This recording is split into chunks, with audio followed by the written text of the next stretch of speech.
अगर मेरे लिए संडे मंडे का फ़र्क खत्म हो गया है तो इसका मतलब ये थोड़ी है कि मेरे घर वालों के लिए भी खत्म हो गया है। तो भाई छुट्टी वाले दिन मेरी बहनों की फरमाइश होती है एक अच्छे नाश्ते की। एक अच्छे नाश्ते की डेफिनेशन उनकी हद तक स्टिल अननोन है, बट यार मेरी हद तक chopped onions and green chillies का स्पाइसी ऑमलेट एक अच्छा ब्रेकफास्ट काउंट होता है। बिकॉज नॉर्मली मैं जिस टाइम पर उठती हूँ तब तक ब्रेकफास्ट का कोई टाइम नहीं रहता। सो उनके अच्छे ब्रेकफास्ट की खोज लगाए बगैर हम बनाना शुरू करते हैं अपना स्पाइसी ऑमलेट। इसके लिए हमने लिए chopped onions, green chillies and a little bit of tomatoes, because ज़्यादा डालने से आई थिंक कि उतना स्पाइसी नहीं रहेगा। After adding salt, black pepper, red chillies, I also like to add besan and थोड़ा सा मिल्क। बस अब एग्स ऐड करो, मिक्सी शिक्सी के बाद गर्मा गर्म पैन में उंडेल दो।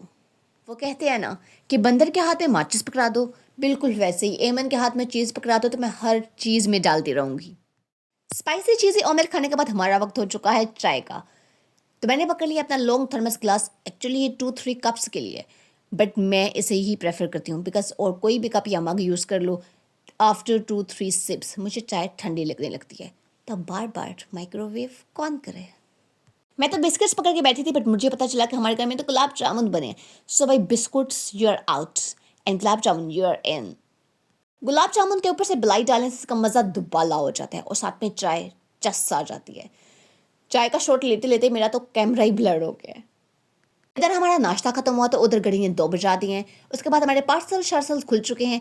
वैसे कुछ अरसे बाद हमारे घर में शादी है, बट कोई मेन शॉपिंग अभी तक नहीं हुई। सीरियसली अब तो मुझे यूँ लगता है कि हमारे घर की शादी में हमसे ज़्यादा लोगों को अपनी तैयारियों की फिक्र है। मतलब वाह यार।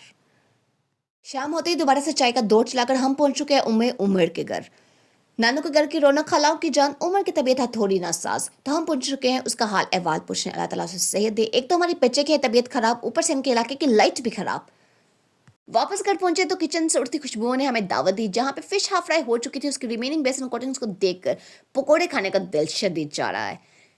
तो बस फिर पकौड़ों के लिए हमने पोटैटोस को लॉन्ग कट कर लिया है, अनियंस को स्लाइस कर लिया है, ग्रीन चॉप्ड अनियंस हमारे पास फ्रीज पड़े थे वो ले लिए हैं, ग्रीन चिली पेस्ट ले लिया है, कोरिएंडर एंड मिंट पेस्ट ले लिया है। अब इन सब चीज़ों को हम बेसन कोटिंग्स में ऐड करेंगे। सब ऐड ऑन करने के बाद हमारा तो बोल ही छोटा पड़ गया। सब बड़े बोल में कन्वर्ट करने के बाद salt, black pepper, red chilli and थोड़ा सा मीठा सोडा ऐड करें। अच्छे से मिक्स करने के बाद आवर बैटर इज रेडी। एक चूल्हे पर पकोड़े फ्राई हो रहे हैं, दूसरे चूल्हे पर नान आकर ठंडे होकर दोबारा से गर्म हो रहे हैं।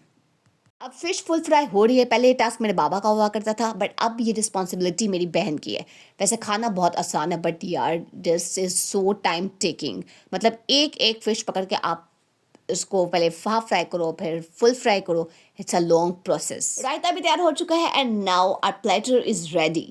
वैसे कहा जाता है फिश के साथ मिल्क या मिल्क रिलेटेड प्रोडक्ट्स नहीं यूज़ करनी चाहिए, but me being me they ever अपनी मनमानी करने वाला पर्सन इसके साथ रायता भी यूज़ करूँगी, आफ्टर इट चाय भी पीऊँगी। इसी के साथ मैं अपनी वीडियो करती हूँ एंड अल्लाह हाफिज़।